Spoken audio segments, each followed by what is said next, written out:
Earth orbit is starting to feel a little crowded.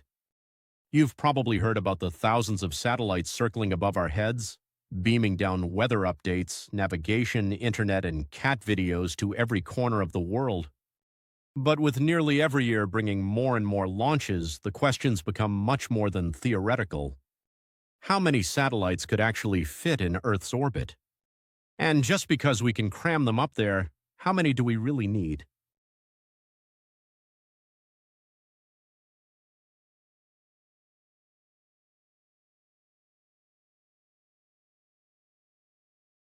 To start, let's picture Earth orbit. There isn't just one path, it's a vast invisible web of highways circling our planet at different altitudes and inclinations. The most popular regions are called low Earth orbit, or LEO, stretching from about 160 kilometers up to 2,000 kilometers. Low Earth orbit, the favorite destination for Starlink constellations, Earth imaging, and the International Space Station. Farther out, medium Earth orbit and the famous geostationary orbit, sitting a tidy 37 to 86 kilometers above the equator. Now, if you wanted to stuff satellites into these zones one after another, shoulder to shoulder, could you? A typical small communication satellite in LEO might be the size of a refrigerator. Satellites can't be right next to each other, though. Each needs a keep-out zone, a buffer to avoid accidental collisions, radio frequency interference, and, of course, to keep the skies a little less chaotic. That safety sphere around each satellite is often measured in kilometers, not meters.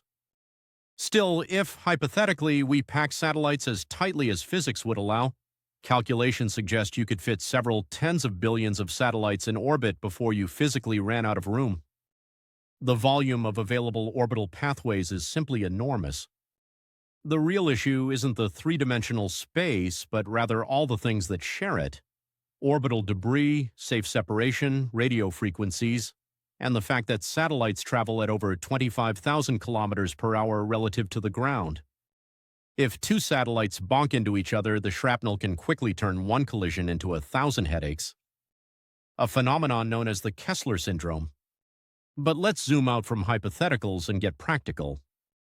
As of early 2024, humanity has launched just over 19,000 satellites in total. Only about 8,000 are currently operational. The rest, well, they're dead weights hurtling overhead, alongside hundreds of thousands of pieces of debris, from spent rocket stages to flecks of paint. So why are we anxious about crowding space if we could theoretically add billions more? The answer is in the rules of the orbital road. To reliably operate satellites, each must have access to usable orbits, maintain safe distances, and have clear frequencies for communication. Radio interference quickly ramps up when satellites are packed too densely in similar orbits, and collision avoidance becomes more challenging, if not impossible. Additionally, many scientific and Earth-observing missions require very specific orbital paths or timing. Those prime slots are limited. Let's take geostationary orbit as an example. At this precise altitude, satellites appear to hover over the same spot on Earth, ideal for TV broadcasts and weather observation. But only a limited number of satellites can occupy this thin ring, each spaced at least a few degrees apart to avoid their signals overlapping. The International Telecommunication Union manages these slots like highly prized real estate. There are about 180 useful parking spots up there, not millions. But even in LEO, traffic is ramping up fast, largely due to mega constellations like SpaceX's Starlink and Amazon's Project Kuiper. Starlink alone has plans for some 42,000 satellites over the next decade. Granted, LEO has more volume to work with, but each new satellite means more work for collision avoidance systems, more regulatory headaches over spectrum, and more risk that a single mistake could leave a persistent cloud of debris. Let's be clear, we do need a growing number of satellites. Modern life relies on them.